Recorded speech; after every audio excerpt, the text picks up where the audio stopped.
गुरु तुम हो ज्ञानी ज्ञान के दाता, मुनि गुरुवर को करके प्रणाम गाऊं मैं सुबह शाम। पुलक सागर एक नाम एक नाम। इस कार्यक्रम के प्रसारण पुण्यार्जक परिवार हैं श्री सुधाकर जी अग्रवाल, जितेंद्र कुमार सुधाकर जी अग्रवाल, ट्रस्टी जिन शरणम तीर्थ, संरक्षक पुलक मंच परिवार श्री रामपुर, सौभाग्यवती प्रिया जितेंद्र कुमार अग्रवाल, अध्यक्षा पुलक मंच परिवार श्री रामपुर, राष्ट्रीय शिक्षा मंत्री पुलक मंच परिवार, संयोजिका जिन शरणम छात्रावास, अध्यक्षा आचार्य शांति सागर पाठशाला श्री रामपुर, कुमारी समृद्धि चिरंजीव सार्थक अग्रवाल परिवार श्री रामपुर, जैन एग्रो इंडस्ट्रीज, निर्माता कॉटन सीड ऑयल और एग्रो उत्पाद, plot number A180 MIDC Shri Rampur, जिला अहमदनगर, महाराष्ट्र। किसी के दर्द पे तुम्हारी आंखों में आंसू आना चाहिए, किसी की पीड़ा में तुम्हारा हृदय दहक जाना चाहिए। कोई भूखा हो तो तुम्हारे हाथ से रोटी निकलना चाहिए, कोई प्यासा हो तो उसके लिए पानी होना चाहिए। अच्छे डॉक्टर बन गए, अरे कोई गरीब आ जाए जिसकी जिंदगी और मौत का सवाल हो, उस समय मेरे बच्चों तुम्हें पैसा नहीं चुनना, एक आदमी की जिंदगी चुनना है। ध्यान रखिए, ये हम इसलिए हम ये ऊंचाइयां प्राप्त करना चाहते हैं। मान्यवर, मैं आपसे निवेदन करना चाहता हूँ, किसी का घर जल रहा है तो हमारे घर में पानी होना चाहिए उसका घर बुझाने के लिए। हम ऐसी जिंदगी ना जिए। और आप पढ़ लिख रहे हो तो इतना ध्यान रखो, जब भी घर जाओ पढ़ाई कर रहे हो, माँ बाप ने पढ़ाई करने के लिए तुम्हें भेजा है। मान्यवर, मैं आपसे आग्रह करूंगा, इस शिक्षा का फल ये नहीं होना चाहिए कि हम अपने माँ बाप से बदतमीजी से बात करें, हम अपने माँ बाप से बेरुखी से बात करें, हम अपने बड़ों को गलत जवाब दें। नहीं, ये पढ़ाई का फल नहीं होना चाहिए।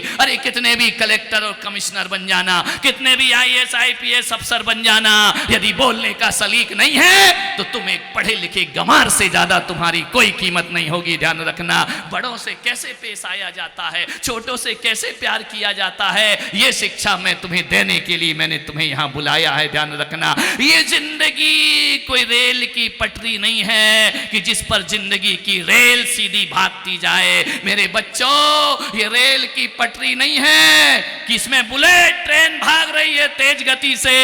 अरे जिंदगी रेल की पटरी नहीं, जिंदगी गंगा की धार हुआ करती है। वह या पर्वतों से गिरती है, चट्टानों से टकराती है, कभी बियाबान जंगल होता है तो कभी सुंदर सुंदर घाट हुआ करते हैं। जिंदगी एक गंगा की धार है मेरे भाई। जिंदगी को इतना आसान मत समझो, जूझना पड़ता है वक्त से, लड़ना पड़ता है इस बुराइयों से, संघर्ष करना पड़ता है इस मानव के जीवन को जीने के लिए। मेरे भाई, आपसे मेरा निवेदन है, जिंदगी को एक बात याद रखना, लायक बनाने में 100 साल कम पड़ जाते हैं और जिंदगी को नालायक बनाने में एक क्षण भी बहुत हुआ करता है। मान्यवर, मैं आपसे कहूंगा, जिंदगी को नालायक मत बनाओ, जिंदगी को लायक बनाने का प्रयास करिए। पूरा वक्त देना पड़ता है, जीवन लगाना पड़ता है। नालायक तो 1 मिनट में बन जाते हैं, गंदी आदतें आप 1 सेकंड नहीं लगेगा सीख जाओगे।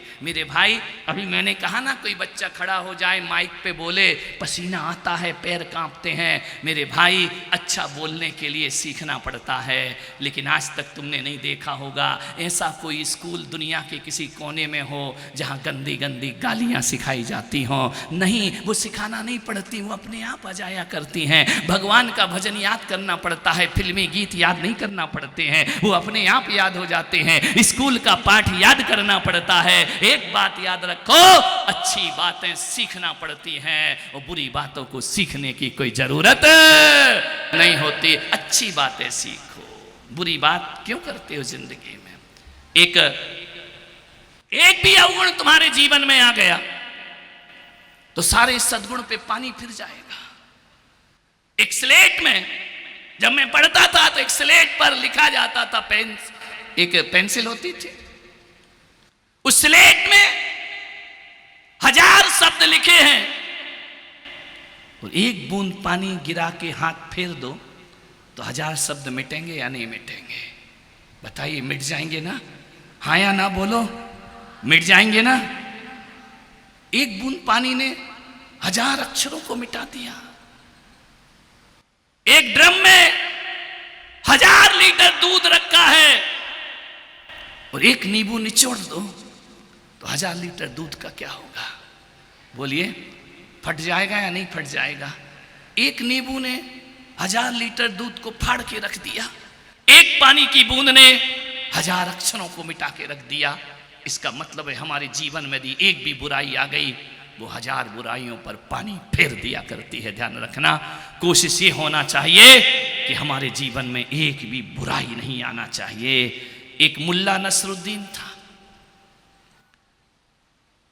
और वह मुल्ला नसरुद्दीन की उम्र हो गई। उसको लड़की वाले देखने आए। मुल्ला नसरुद्दीन से लड़की के पिता ने पूछा कि मुल्ला, तुमने कभी शराब पी है? बोले, शराब? मैं तो जानता नहीं कि विस्की क्या होती है, रम क्या होती है, देसी क्या होती है, ठर्रा क्या होता है। मैं तो शराब के नाम तक नहीं जानता हूं।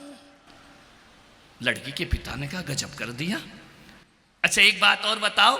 लड़की के पिता ने पूछा कि मुल्ला, कभी तुमने जुआ खेला है? बोले, जुआ? मैं तो ये भी नहीं जानता कि ताश में 52 पत्ते होते हैं। मुझे तो ये भी नहीं मालूम खिचड़ी की बेगम कौन होती है, लाल की बेगम कौन होती है, हुकुम का इक्का। अरे लड़की के पिता ने कहा, तुझे कुछ नहीं मालूम? अरे ताश छुई नहीं मैंने जिंदगी में कभी। अच्छा मुल्ला, एक बात बताओ, तुमने कभी चोरी की है? चोरी? मेरे बाप ने कभी चोरी नहीं की। मैंने आज तक नहीं मालूम है कि भीड़ में जेब कैसे काटी जाती है, कैसे लूटा जाता है, मैंने आज तक नहीं मालूम है। तो लड़की के बाप ने कहा, तुम चोरी नहीं करते, तुम जिंदगी में कभी किसी की हत्या नहीं करते, तुम जुआ नहीं खेलते, तुम शराब नहीं पीते। मुल्ला एक बात बताओ, तुम्हारे पास एक भी अवगुण नहीं है? मुल्ला ने कहा, नहीं मेरे पास एक भी अवगुण नहीं है, बस एक ही अवगुण है। बोले, क्या? बोले, मैं झूठ बोलता हूं। समझ गए क्या? कुछ को घर में जाके समझ में आएगा। एक झूठ ने सारे गुणों पर पानी फेर दिया। ध्यान रखना। बोले, मैं झूठ बोलता हूं, बाकी सब में अच्छाई है। अरे एक झूठ है तो फिर अच्छाई है क्या तेरे पास? ध्यान रखे। मान्यवर, विचार करना है। मैं स्कूल पढ़ता था। एक दिन मेरे टीचर ने मुझसे पूछा कि बताओ, मैथ्स के टीचर थे, गणित के टीचर। उन्होंने पूछा कि बताओ 2 और 2 4, 2 और 2 कितने होते हैं? आप भी बता सकते हैं। कितने होते हैं? 4 होते हैं। मेरे शिक्षक ने मुझसे पूछा कि 2 और 2 4 ही क्यों होते हैं? 2 और 2 3 और 2 और 2 5 क्यों नहीं होते हैं? कोई उत्तर है आपके पास? मेरी क्लास में भी किसी के पास नहीं था। बोले, 2 और 2 3 क्यों नहीं होते हैं? और 2 और 2 5 क्यों नहीं होते हैं? और 2 और 2 4 ही क्यों होते हैं? अपने शिक्षक से पूछना, क्यों होते हैं 2 और 2 4? गणित का प्रश्न था। मुझसे पूछा गया कि तुम बताओगे? मैंने कहा कोशिश करूंगा। मेरी क्लासरूम में 25 बच्चे थे। सब कुछ ना बोल पाए। 25 तो छोड़ो, तुम हजारों नहीं बोल पा रहे हो। ध्यान रखना। मेरे से पूछा कि तुम बताओगे? मैंने कहा जरूर बताऊंगा। तो बोले, बताओ 2 और 2 3 क्यों नहीं होते और 2 और 2 5 क्यों नहीं होते? मैंने कहा सर, इसलिए कि जब हमें इसलिए नहीं होते 2 और 2 3 कि हमें किसी का पैसा देना हो तो 2 और 2 3 नहीं होना चाहिए। ध्यान रखना। जब हमें किसी का पैसा लौटाना हो तो 2 और 2 3 नहीं होना चाहिए। और जब हमें किसी से पैसे लेना हो तो 2 और 2 5 नहीं होना चाहिए, 2 और 2 4 ही होना चाहिए। ध्यान रखना। मान्यवर, मेरे शिक्षक ने कोई गणित का प्रश्न नहीं पूछा था। मेरे शिक्षक ने इंसानियत का प्रश्न पूछा था। यदि 2 और 2 3 हो जाएंगे तो देते समय हम 3 रुपए लौटाएंगे, और 2 और 2 5 हो जाएंगे तो लेते समय हम 2 और 2 5 रुपए लेंगे। इसलिए गणित ने नियम बना दिया कि 2 और 2 4 ही होते हैं, ना 3 होते हैं ना 5 होते हैं। ध्यान रखिए, ये नैतिकता का प्रश्न है। मानिए, विचार करना। आपसे निवेदन है, नैतिकता की पढ़ाई करो। एक मैं स्कूल का सबसे कमजोर विद्यार्थी था, सबसे लास्ट वाली बेंच पर बैठता था। लास्ट वाले तो शैतान ही होते हैं, शिक्षक की नजरों से बचना है। आगे बैठने वाले अलर्ट होते हैं। मेरे समय ऐसा कोई सिस्टम नहीं था कि कौन कहां, जिसको जहां बैठना है बैठो। मैं सबसे पीछे बैठता था, शैतानी। मेरे 2-3 दोस्त थे, शिक्षक लेक्चर दे रहा, हम वहां छोटे थे, कागज से एरोप्लेन बना रहे, फेंक रहे विंडो से बाहर। शिक्षक ने एक बार देखा, 2 बार देखा, इग्नोर किया, फिर हम लोग बातें कर रहे। शिक्षक मेरे पास आए, स्टैंड अप, खड़े हो जाइए, क्या कर रहे हैं यहां? कुछ नहीं। उन्होंने कहा तुम क्या कर रहे, तुम्हें मालूम है? इंग्लिश के शिक्षक थे मेरे वो। ना मुझे तब इंग्लिश आई ना अभी आई, आज तक नहीं आई मुझे अंग्रेजी, ध्यान रखना, मान्यवर। उन्होंने कहा क्या कर रहे थे तुम यहां? मैंने कहा मैं क्लास में हूं, लेक्चर सुन रहा हूं। तो बोले लिखो। मैं हिंदी बोल रहा हूं, उसका इंग्लिश ट्रांसलेट करूं। मैंने कहा बोलिए। उनने बोला मैं वक्त बर्बाद कर रहा हूं, लिखो इसको।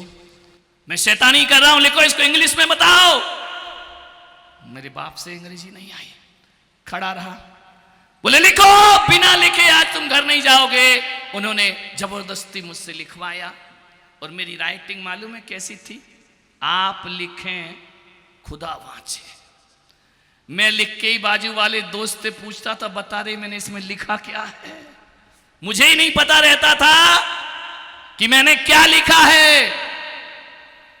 और पहले के समय इंक पेन चलते थे, आपने भी देखे होंगे। इंक पेन चलते थे जिसमें स्याही भरी जाती थी, इंक भरी जाती थी कि लिखो, इंग्लिश में ट्रांसलेट करो। मेरी राइटिंग इतनी खराब जैसे चींटी के पैर होते हैं ना, इतनी बेकार राइटिंग। मैंने कोशिश की, डर के मारे हाथ भी कांप रहा था। और तुम्हारे जैसे भाग्य तो हम लाए नहीं थे कि टीचर मारे ना, हमें तो कूटने के लिए ही भर्ती किया जाता था स्कूल में। फटाफट कुछ हुआ धड़ाधड़ पढ़ते थे काले रूल से।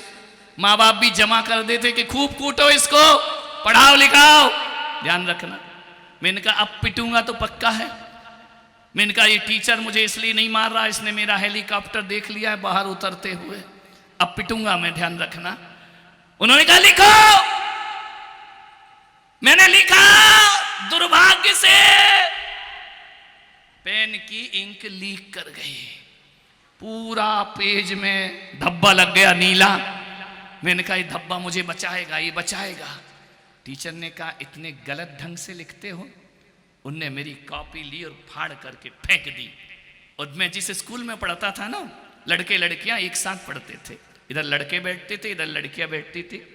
वैसे तो आज सब लड़कियों ने कब्जा कर रखा है। पागल हैं जो कहते देश में लड़कियां कम लड़के ज्यादा हैं। यहां तो लड़कियां ज्यादा लड़के कम दिखाई दे रहे हैं। कितनी सारी बेटियां बैठी हैं। हाँ, जैसी तुमने ताली बजाई ना, जब मेरी कॉपी फटी तो उनने भी ऐसी ताली बजाई थी और मेरा मजाक बनाया।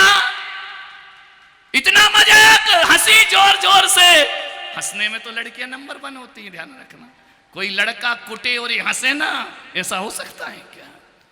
टीचर ने लिया मेरे हाथ में काले रूल मारे, आज भी लगता है दर्द, ध्यान रखना। इतने जोर से मारे उसने मुझे, डी भारत ने, ध्यान रखना।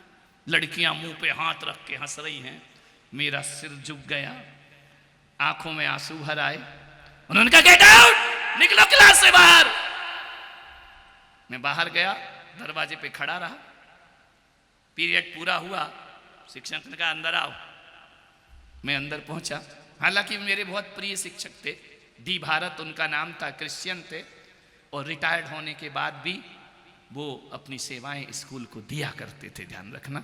मैं किसी प्राइवेट नहीं, गवर्नमेंट स्कूल में पढ़ा हूं। हमारे यहाँ एक ही स्कूल है। हमारे समय प्राइवेट और गवर्नमेंट का कुछ लफड़ा नहीं था। कौन की बारात आ गई यार बरसात में? बरसात में शादी मत कर बेटा, सफल नहीं होती है, ध्यान रखिए। विचार करना है आपको।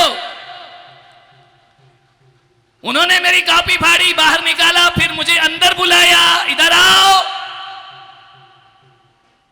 आज ही सब होना है ना? अंदर बुलाया, वो बोले इधर आओ बेटा, मेरे कंधे पे हाथ रखा और कहा ऐसी जिंदगी तुम महान बना लोगे? तुम बिन बाप की औलाद हो, तुम्हारे पिता नहीं हैं। तुम्हारी मां कितनी मेहनत से तुम्हें पढ़ाती है, लिखाती है, रात दिन मेहनत करती है, तो तुम यहां आके हवाई जहाज उड़ाते हो। मैंने कहा सर मुझे माफ करना। उन्होंने कहा माफ नहीं करूंगा, यदि तुमने अपनी राइटिंग नहीं सुधारी ना तो हर बार तुम्हारी नोटबुक ऐसे ही फाड़ के फेंकी जाएगी, ध्यान रखना। तुम्हारी राइटिंग सुधरना चाहिए। हैंड राइटिंग से जीवन का भविष्य बनता है। मैंने कहा सर मैं बहुत कोशिश करता हूं, मेरे अक्षर ऐसे ही आते हैं। बोले नहीं। उन्होंने मुझे एक पेन दिया, आपको भी सिखा रहा हूं। पेन ज्यादा नीचे पकड़ोगे अक्षर बहुत खराब आएंगे, ध्यान रखना। पेन ज्यादा ऊपर पकड़ोगे तो भी अक्षर खराब आएंगे। मैं बिल्कुल किनारे से पेन पकड़ता था, अक्षर बहुत खराब आते थे। उन्होंने मुझे पेन पकड़ने की स्टाइल सिखाई और धीरे धीरे लिखो।